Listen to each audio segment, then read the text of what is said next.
Hello champions, welcome to Shiksha nation. This side your mathematics mentor Aman Kumar. और बच्चों एक बात बताओ, फ्रीडम का मतलब क्या होता है? No and. वैसे मैथमेटिक्स में भी जो फ्रीडम होता है उसका मतलब नो एंड होता है। उसी में हमारे पास लाइन आती है तो लाइन के पास पूरी फ्रीडम होती है बच्चों।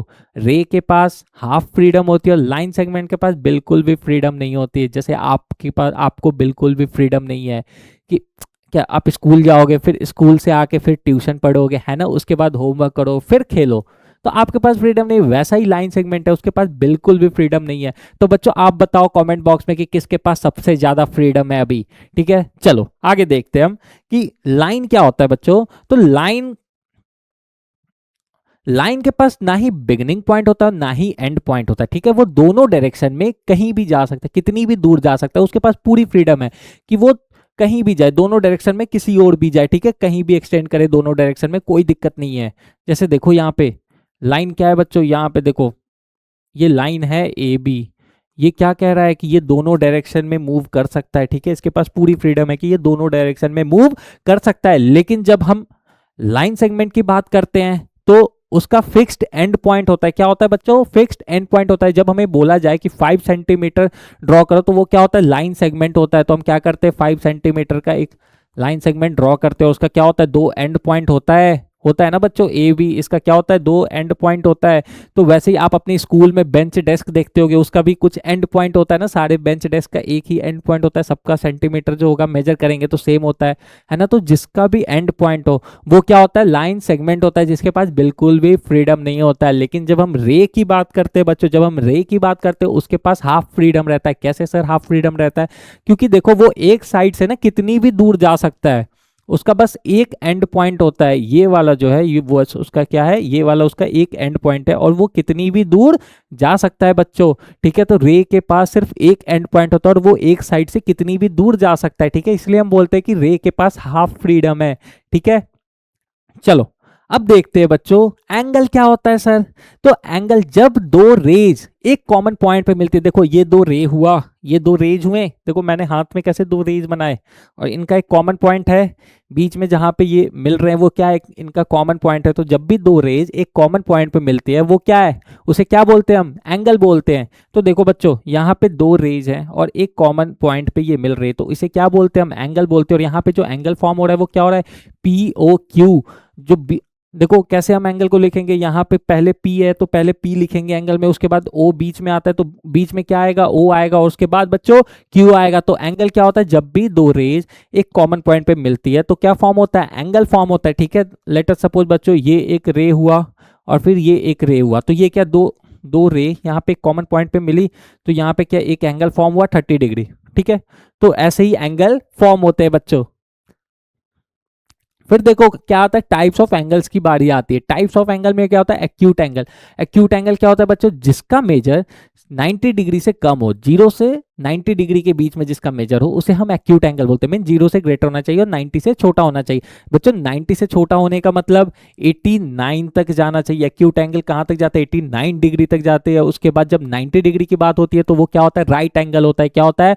जब भी 90 डिग्री की बात हो तो वो क्या होता है? हमारा राइट एंगल होता है।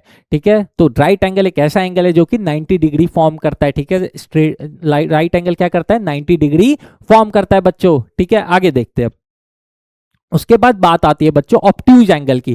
किसकी? ऑब्ट्यूज एंगल की बात आती है। तो ऑब्ट्यूज एंगल क्या होता है? 90 डिग्री से ग्रेटर होता है, 180 डिग्री से छोटा होता है। क्या होता है? 90 डिग्री से ग्रेटर और 180 डिग्री से छोटा होता है। मीन्स 91 से स्टार्ट होता है, 91 डिग्री से स्टार्ट होता है और कहाँ तक जाता है? 179 डिग्री तक जाता है। जब 180 डिग्री की बात होती है, जब बच्चों 180 डिग्री की बात होती है तो उसे हम स्ट्रेट एंगल बोलते हैं। जो भी एंगल 180 डिग्री फॉर्म करे उसे हम क्या बोलते हैं? स्ट्रेट एंगल बोलते हैं। ठीक है, जब भी स्ट्रेट लाइन पे एक एंगल फॉर्म करे, क्या बच्चों? जब भी स्ट्रेट लाइन पे एक एंगल फॉर्म करे उसे हम क्या बोलते हैं? 180 डिग्री बोलते हैं। ठीक है, अब देखो बच्चों रेफ्लेक्स एंगल की जब बात करते हैं तो रेफ्लेक्स एंगल क्या होता है? 180 डिग्री से ग्रेटर होना चाहिए, वन और 360 डिग्री से छोटा होना चाहिए। क्या? 180 डिग्री से बड़ा होगा, 180 डिग्री से ग्रेटर होगा, 360 डिग्री से छोटा होगा। मीन 359 डिग्री तक रेफ्लेक्स एंगल होता है। ठीक है, और उसके बाद बच्चे कंप्लीट एंगल की जब बात आती है, कंप्लीट एंगल क्या होता है? जिसका मेजर 360 डिग्री हो, क्या हो बच्चों, जिसका मेजर 360 डिग्री हो, वो हमारा क्या होता है, कंप्लीट एंगल होता है। बच्चों 360 डिग्री का एग्जांपल आप डेली लाइफ में देखते हो, डेली देखते हो। जब भी हम वॉच देखते हैं बच्चों, जो एनालॉग वॉच होता है, हम उसे जब देखते क्या होता है, जो सेकेंड का जो सुई होता है वो क्या पूरा ही एक सर्कल मूव करता है, वो क्या पूरे सर्कल मूव करता है, तब 1 मिनट होता है, 60 सेकेंड वो पूरा जब मूव करता है तो 1 मिनट फॉर्म होता है। तो बच्चों क्या वो पूरा गोल मूव करता है, मीन्स वो पूरा 360 डिग्री मूव करता है ना। तो यही होता है बच्चों कंप्लीट एंगल। जब भी कोई एंगल 360 डिग्री फॉर्म करे वो हमारा क्या होता है, कंप्लीट एंगल होता है। अब देखो बच्चों, जब एडजेसेंट एंगल की बात कर रहे हैं, ठीक है, एडजेसेंट मीन्स होता है बगल वाला, ठीक है, मीन्स बगल का साइड या बगल का एंगल, उसे हम क्या बोलते हैं, एडजेसेंट।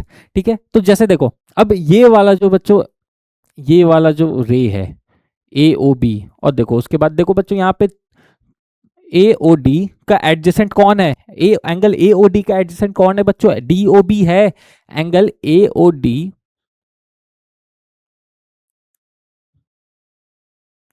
देखो बच्चों एंगल ए ओ डी का एडजेसेंट कौन है, एंगल डी ओ बी है। तो मीन्स ये देखो यहाँ पे क्या हो रहा है, बगल वाला एंगल कौन है, एंगल ए ओ डी का, डी ओ बी है।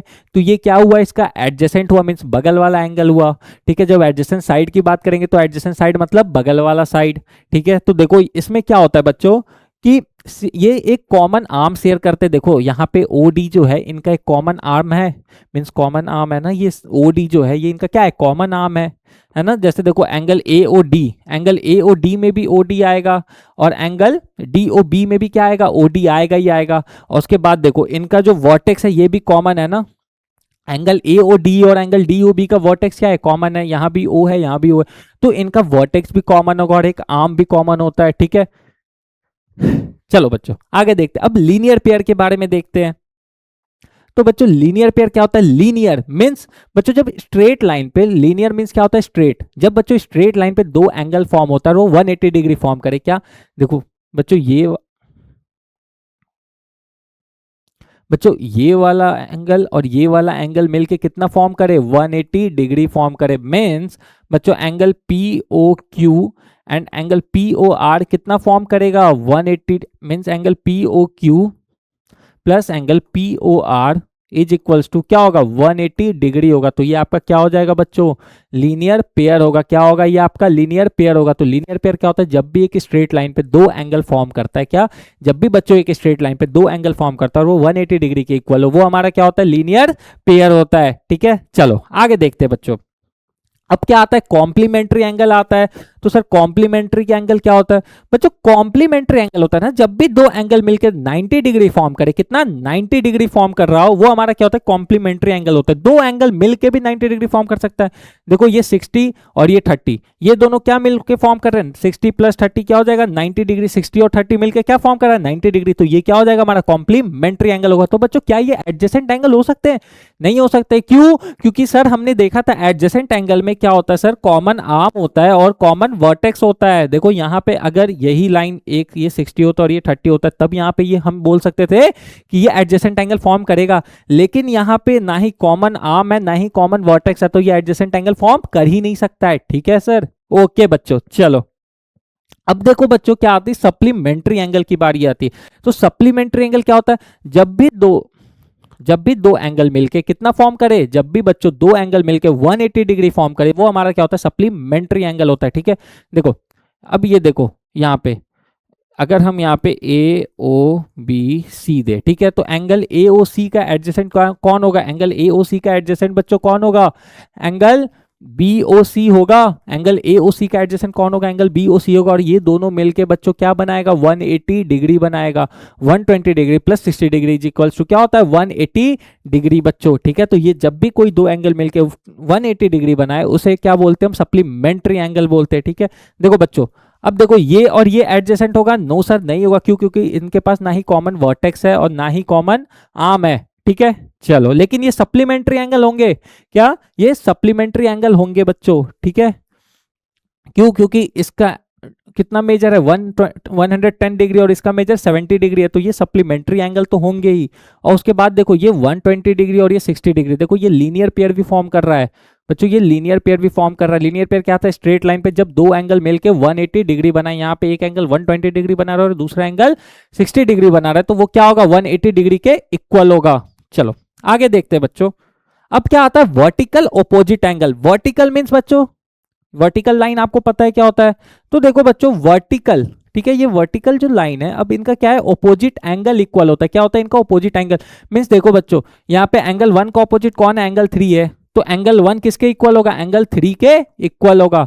यहाँ पे एंगल 2 किसके इक्वल होगा, एंगल 4 के इक्वल होगा। एंगल 2 यहाँ पे एंगल 4 के इक्वल होगा। तो ये क्या है, वर्टिकली ऑपोजिट एंगल से ये इक्वल होंगे। ठीक है, क्या means vertically opposite angle. Opposite angle means क्या हो जाएगा बच्चों, ऑपोजिट वाला साइड, ऑपोजिट वाला एंगल। एंगल 2 का ऑपोजिट कौन है, एंगल 4 है। एंगल 1 का ऑपोजिट क्या, एंगल 3 है। तो ये दोनों एक दूसरे के इक्वल होंगे। यहाँ पे एंगल 1 एंगल 3 के इक्वल होगा और एंगल 2 एंगल 4 के इक्वल होगा बच्चों। ठीक है, आपको यहां तक आई होप सारी चीजें समझ आई होगी। तो बच्चों हमारा ये लेक्चर यहीं पे खत्म होता है, फिर मिलते हैं हम नेक्स्ट लेक्चर में। तब तक के लिए ये बढ़िया से देखो और बढ़िया से पढ़ो आप। ओके बच्चों, चलो तब तक के लिए all the best, bye bye, take care.